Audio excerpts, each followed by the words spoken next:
Government options to ease burden on cash flow.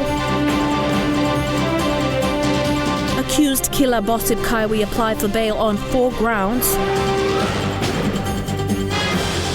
And training continues for Pacific Games triple gold medalist. This is National EMTV News with Helen Seah. Good evening and thanks for joining us for Thursday's news. The government is taking remedial measures to ease the burden on the economy as the country comes to terms with cash flow issues. The government is looking to increase the temporary access facility account ceiling from 300,000 kina to 1.5 billion kina, an increase from 3% to 12%.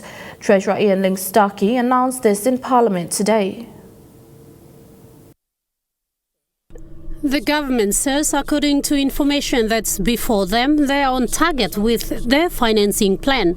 However, Treasurer Ian Stuckey says the government's plans to obtain a 300 million kina partial credit guarantee loan from ADB has been pushed back to next year due to technical reasons. And with most financing packages pushed back towards the end of the year, the economy is experiencing some stress. The bulk or a lot of these financing packages, Mr. Speaker, have been brought back to the second half of the fourth quarter this year, and thereby probably placing some undue cash flow pressures on the government. And one of the remedial measures we intend to take before even considering quantitative easing is to increase the limit of our TAF account. This change will have been captured in an amendment that was expected to be passed in Parliament today. He says countries around the world have set their TAF account ceilings between the ranges of 5 to 15%, while PNG's was at 3%, and the change will increase these to 12%, and says it's been done in consultation with multilateral partners. Stuckey's statements were in response to North Fly MP James Donald's questions on whether the government was planning to print more money to ease the economic situation in the country. Last week he come this week, Otokosem, Mibla government or government by printing money. Enough Treasury or Minister of Treasury confirming. Osem, is the government planning no printing supply money to help him supporting budget for 2020. Stuckey, in denying this, chose his words carefully. Meantime, I thank the member for his question. At this point in time, Mr. Speaker, the short answer is hopefully not, because we have other monetary policy tools we feel is more prudent. He says negotiations are concluding on a 250 million kina loan, also from ADB, to replace the 300 million kina loan that's been pushed to next year. Ruth Rungola, National EMTV News. Any funding for Manam resettlement in the future will go straight to the Manam Resettlement Authority and the provincial government.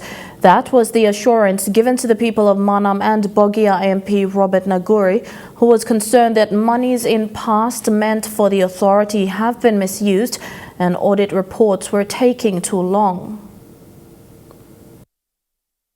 Now I ask for an audit into the usage of these monies. The audit was conducted. To date, it's been over a year, and I haven't received any report regarding the status of these monies. So one, I can confirm that the audit report has been completed, Deputy Speaker. Number two, going forward, this government's initiative is to further funding for Manam resettlement will be sent straight to the authority as to create, the purpose of the authority was to establish the resettlement, deal with the issue. So I understand there's some issues between the members working in that province.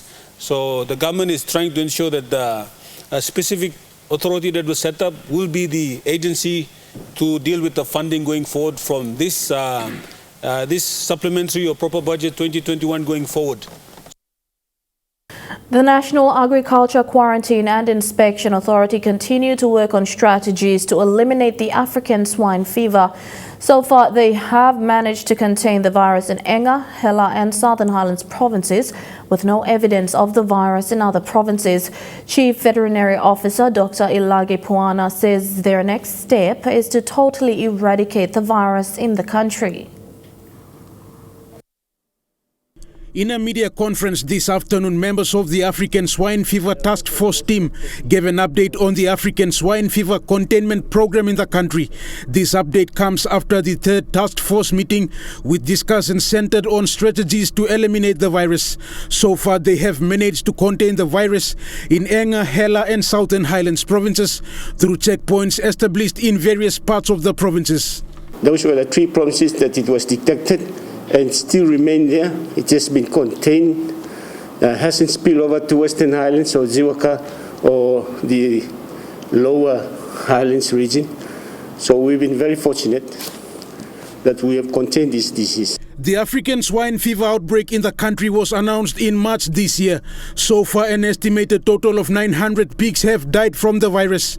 With support from churches, NGOs and other stakeholders, they have successfully contained the virus over the last 6 months. However, funding is a challenge as more funds have been used on over 15 checkpoints in the provinces. It's a very costly exercise. Checkpoints and maintaining checkpoints and providing the security is actually the biggest cost we are experiencing now in this operation. The next step forward for Nakia is to plan and mobilize support to have this virus eliminated in the country. They are calling on all stakeholders for support and hopes to get rid of the virus soon. It's a terrible disease. It's going to affect our livelihood. It's going to affect our social culture obligations. We have to work together to get rid of this disease. We have contained the disease now. It's a matter of just getting rid of it. Rayon Lakingu, National MTV News. And National MTV News continues with more after the break. Stay with us.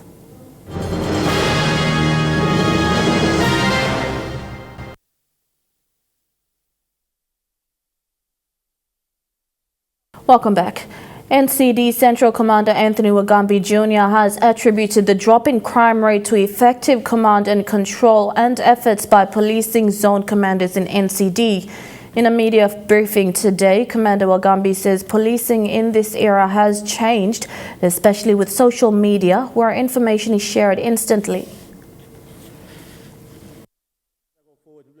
The relentless urban drift, increase in population and high unemployment rates are contributing factors requiring massive government intervention. However, as forerunners in law enforcement, the constabulary is doing its utmost best to contain and manage the crime rate in the city. This highlighted by the Commander for NCD Central, Anthony Wagambi Jr. in today's media briefing. The population is increased by maybe 2 or 3 folds. Because of people coming in from the rural areas looking for opportunity. The local population, the people who live here, the population has increased. Those kids from 10 years ago have become adults. They've completed school, they don't have any form of employment. Some have dropped out from school, so that's why the crime rate will always be like that. But for now, it is under control, it is at a manageable rate from the policing perspective. From the reports we are receiving. So it's more or less about proactive policing and community policing. With NCD having just over 800 personnel for manpower, Commander Wagambi says it is exceptional to see members of the constabulary committing themselves to their duties. PPC Command, they emphasize more on community policing, working closely with the community so the community takes ownership. And that has been happening in NCD as well. Slowly, we can't get everything right overnight. It takes a bit of time. So the crime rate is, in NCD the crime rate is decreased a little bit, under control, with the manpower strength of from public safety alone. Public safety is about 800 manpower. The commander additionally highlighting new strategies taking advantage of the current technology and social platforms, such as that of a WhatsApp group where information is shared instantly and senior officers have direct contact with police personnel on the front line. We've got our small WhatsApp groups there, so we've got an NCD Central WhatsApp group that starts with the senior officers down to the probational constable. a PC, a professional constable, a new pass out. So he's there, and we're able to communicate that whatever we wanted to be done, anything to do, talking about ethics, work ethics, or a new direction coming out, a new directive. So the message gets from the top down to the bottom. Whilst this has seen to some positive outcomes, there is also need for greater community participation and to engage more with the public. Annette Cora, National EMTV News. Meanwhile, the progress on investigation and court file preparation against the accused in the case of the late Jenilyn Kennedy is progressing well. The NCD Central Commander said this following a meeting with the CID homicide team leader. Commander Wagambi said this is a high-profile case. Therefore, the investigations are working thoroughly to ensure they have a tight case to present before the courts. Let me put on record that the file is progressing very, very well. The file is progressing very, very well, and it will be served on the suspect in the case. Evidence compiling of evidence and linking up witnesses towards the crime has gone very, very well. We have very experienced investigators working on it. Let's not use the social media and media to run a trial. Let's be patient, allow the process to take place. We have professional investigators already working on the case, and we are almost due to serve the file. We want to gain a conviction, so we must create a good file.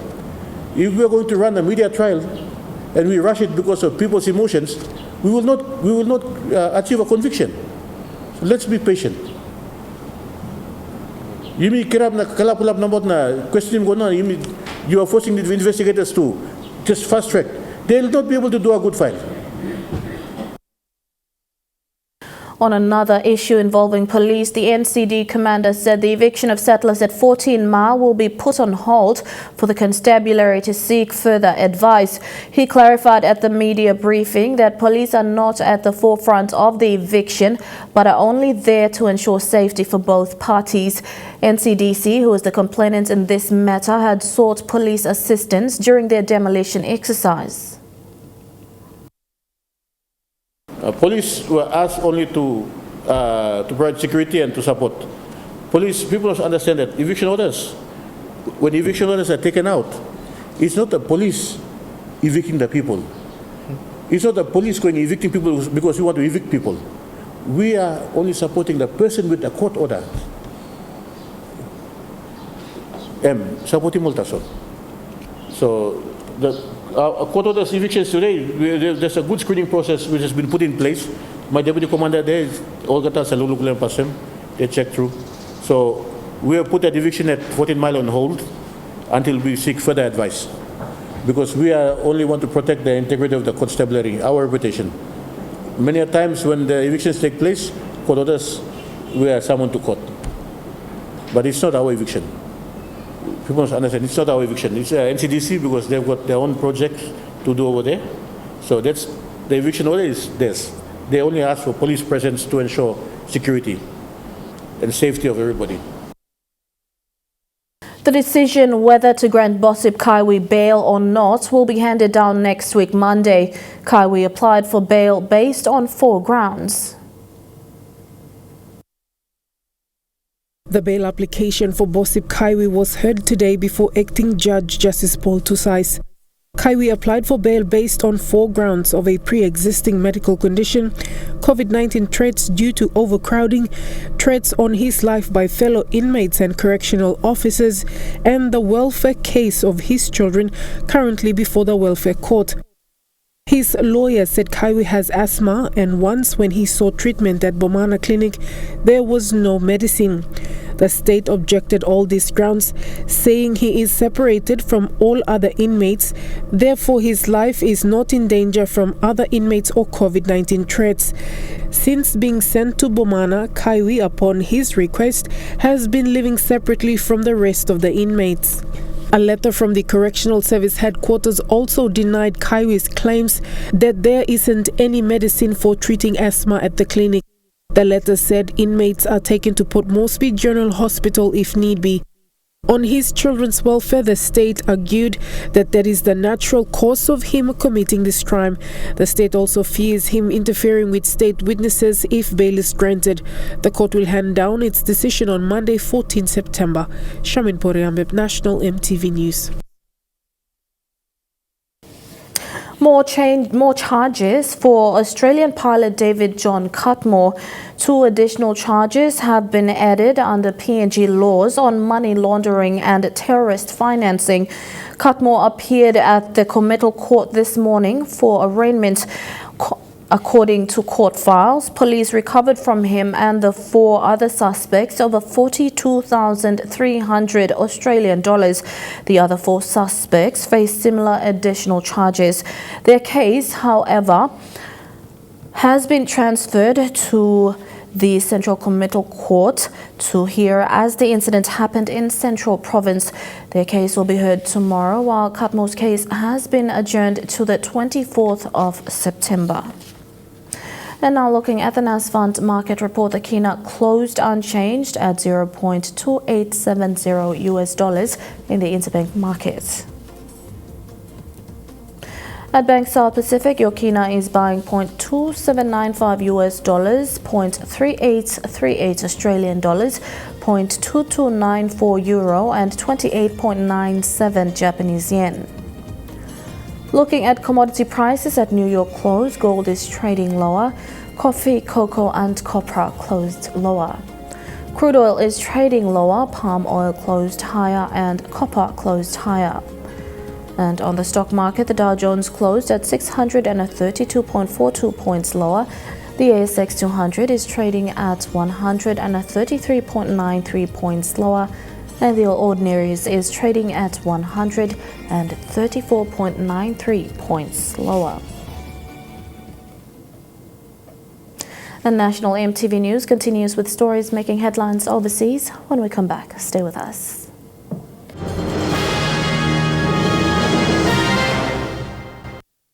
PNG Fashion Runway 2020 will be held virtually in adhering to the COVID-19 measures put in place. With the theme Empowering Youth Through Fashion, PNG Fashion and Design Week founder Janet Sios says the runway will showcase PNG's culture, colour and creativity. The event is one of PNG Fashion and Design Week Limited's programs in engaging and facilitating development activities to build capacity and capability of the fashion industry. Launched in 2016 with a mission to showcase Papua New Guinea's culturally inspired fashion and designs, the event has evolved to become the leading fashion exchange program in the country. The 2020 runway is no exception, only there's a twist to it. I'm so thankful. I'm so thankful for my team. Been able to think outside of the box and come up with a good idea. And together with the Australian government support, we've been able to come up with a virtual presentation of all our work for this year. Fashion designers such as Anna Amos and Annette Sete, just to name a few, emerged out from this runway into becoming powerhouses in the fashion industry. I'm not going to be giving out too much because we want it to be a surprise, and because this is a first of its kind program for our country. We want to make it, we want to set benchmark in terms of how we present it, because around the world we're having, with COVID-19, we're having business done more online and virtual. And this year's runway will feature established as well as upcoming designers like Naomi Tom. This young emerging designer is a testament of what PNG Fashion and Design Week is achieving through its training and runway programs. The soft-spoken girl admitted she knew very little about the fashion, design and clothing industry.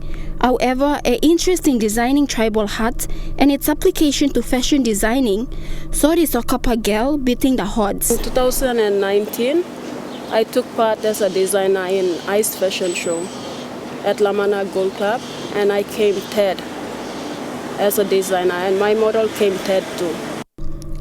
Yana Zoriri, National EMTV News.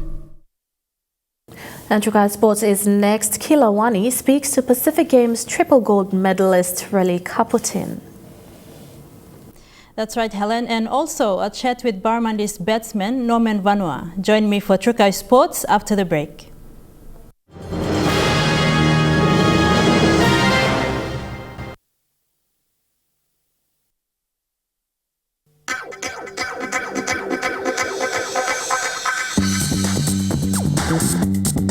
Trukai Sports.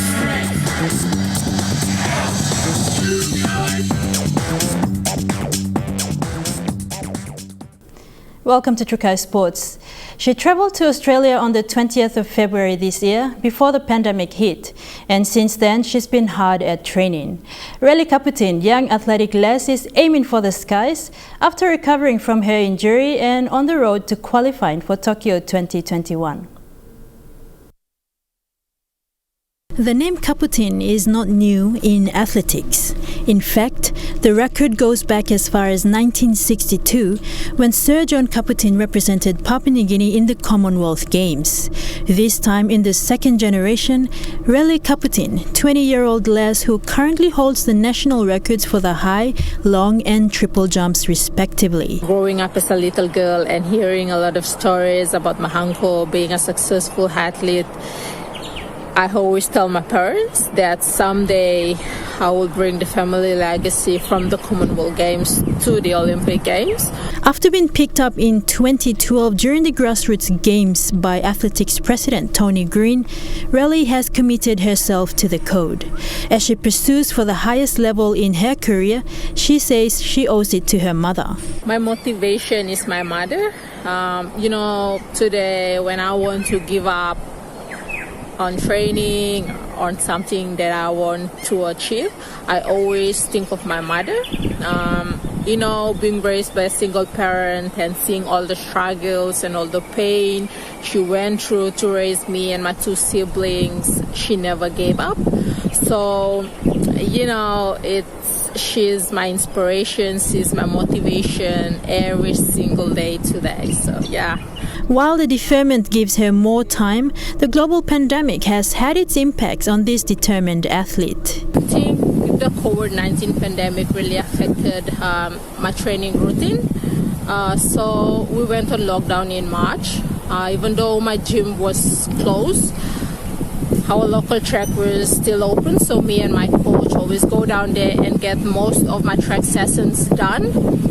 I was lucky my coach have a little gym at home. Whatever little weights he have, we always improvise. The young Les says her focus now is unwavering as she works towards qualifying for Tokyo 2021. And Trukai Sports continues with cricket, American football and football in New Zealand. Don't go away. Trukai Sports. Welcome back to Trukai Sports. With the T20 World Cup deferment to 2021 in India, the elite team is currently playing the Curtin Brothers T20 domestic tournament.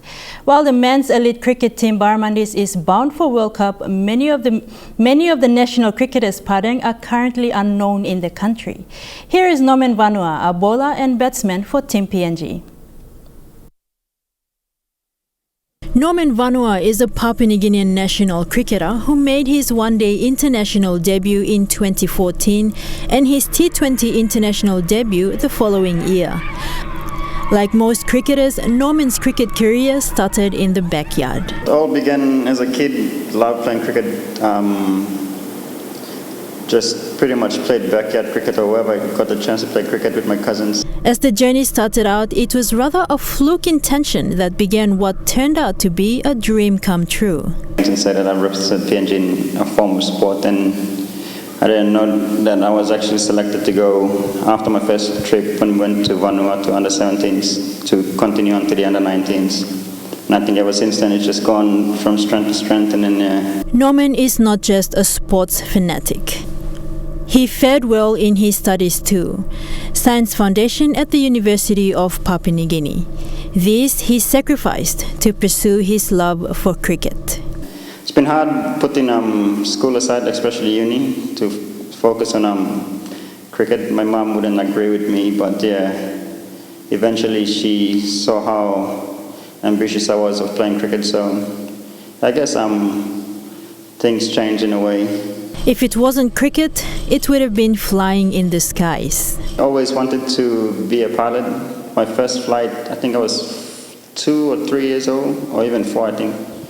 And I remember getting on the plane and I was like, oh wow, I'd love to, fly. Family has always played a big role in Norman's life, especially his mom. Unfortunately, my dad passed away when we were pretty young, but my mom did a pretty good job keeping us all together. She's very supportive with what she wants to get out of her kids, so mainly it was just school. My family are very supportive of what I'm doing right now and very proud. The achievement of qualifying for the T20 World Cup was an all-round effort, from the team to the coaches. When asked about his coach, Nomsi says, Joey, honestly, very strict. He knows what he's doing. Putting a new team together after you lose all your older players is tough. And I guess he's done a really good job. He's got a good eye for talent. He knows what he wants in his team, what he doesn't want in his team. His advice to the young people? Young hopefuls, don't skip school. There's one thing I will say first off. Education's played a big part. It plays a big part in everything pretty much too. Whatever career you're trying to pursue, as long as you get a good education, if you play sport, it makes it easier for you to adapt to things because you have that understanding that you have the knowledge behind you, backing that you've done, your education well. And Trukai Sports ends there. Helen will bring you the weather forecast after the break. Good night. Trukai Sports.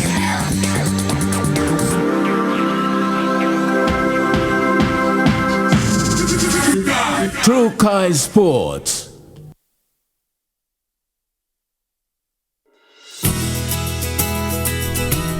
This weather update is proudly brought to you by MoniPlus, with you always.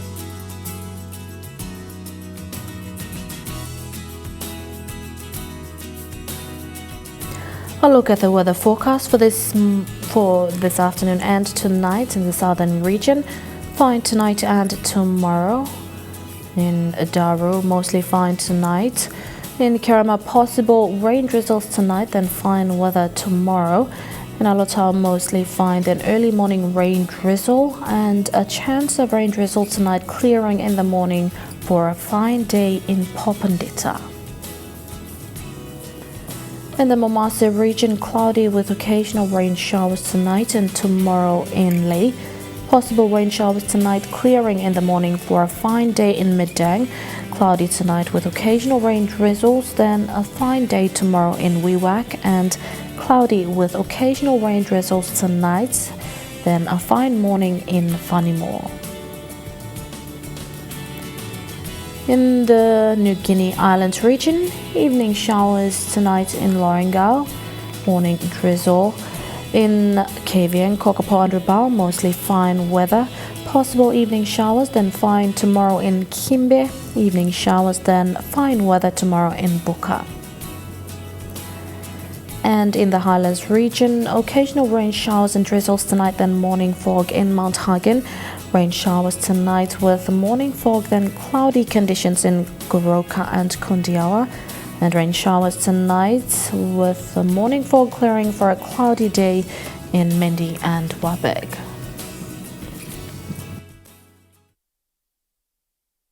The weather update was proudly brought to you by MoniPlus, with you always. And that's the way it is this Thursday, 10th of September 2020. From all of us here at EMTV, pleasant viewing. Good night.